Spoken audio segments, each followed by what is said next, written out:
discussed that when we gave penicillin G, it was killing the bacteria. But then bacteria dwelt.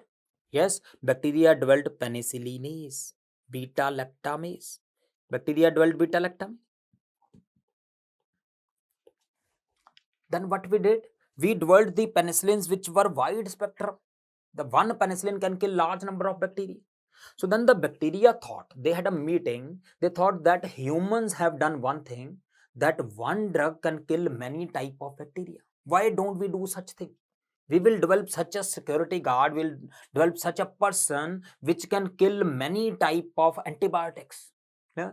So they developed a enzyme, or we can say security guard, which not only have guns but that has knife also, that have bomb also, so that one person has lot of things, so it can kill not only penicillins but it can kill many more beta lactams, it can kill cephalosporins also, it can kill monobactams also, and not only beta lactam, it can kill non beta lactams also. So they have developed an enzyme which can break most of the antibiotics, and we labeled that enzyme as ESBL.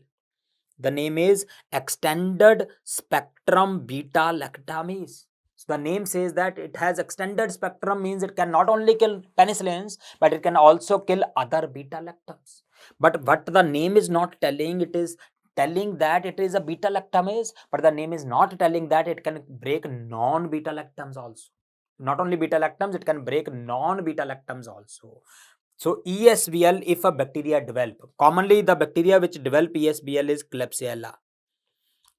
So if there is ESBL producing Klebsiella, it is resistant to most of the antibiotics. Obviously beta lactams, but also non-beta lactams also, like aminoglycoside, it is not effective. Yeah.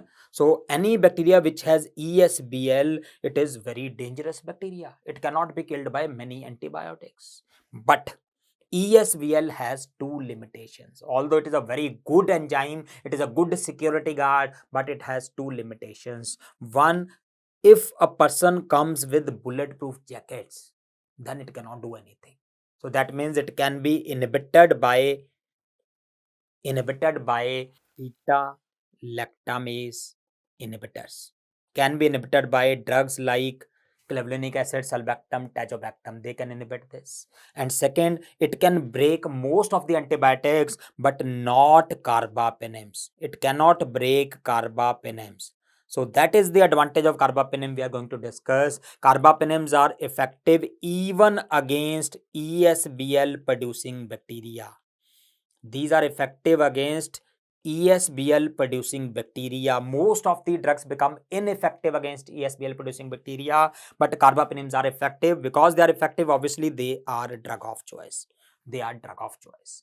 And alternative drug for ESBL producing bacteria is bulletproof jacket wali drug, and that is alternative drug is piperacillin plus tazobactam. Remember, only piperacillin is unlikely to be effective, but when we give piperacillin plus tazobactam, it can kill ESBL producing Klebsiella. Okay, so that is important about the action of the carbapenems. Okay? Now, one last thing to remember: all carbapenems are given by intravenous route. All carbapenems are injectable. Only one drug, ferropenem, is effective orally. All other carbapenems are injectable. Ferropenem is oral, and that you can remember from the name. I think by mistake they have kept the name ferropenem. They should have kept the name laropenem. If the name was laropenem, then we could have easily remembered in backward direction it is ORAL, oral. Okay? But the name is not laropenem, so you need to remember ferropenem. It look like laropenem, can be given orally. So ferropenem is the only carbapenem which can be given orally. Okay, so that is about the ESBL producing bacteria and carbapenems. And because we were discussing ESBL, we can take on from here only, although not related to carbapenems. Then the bacteria realized its mistake, that it has kept two limitation in the ESBL. One, it is broken down by carbapenems, and second, it can be inhibited by beta lactamase inhibitors. So then the bacteria thought to rectify this. So bacteria developed another enzyme that is called as metallo-beta lactamase. Metallo-beta lactamase. Now this metallo-beta-lactamase, it do not contain those two disadvantages. Like ESBL, it can break most of the beta-lactams and non-beta-lactam, but it cannot be broken down even by carbapenems. It can break carbapenems also. So carbapenems are not effective against metallo-beta-lactamase, and further bulletproof jackets cannot stop it. So that means even if a drug comes with a bulletproof jacket, still it will break them down. So that means any bacteria which has metallo-beta-lactamase, that become almost immortal.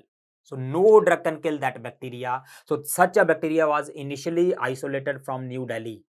So this beta-lactamase was called as New Delhi metallo-beta-lactamase. In short, it is written as NDM, New Delhi metallo-beta-lactamase. So any bacteria having New Delhi metallo-beta-lactamase, it is immortal. It cannot be killed by anything.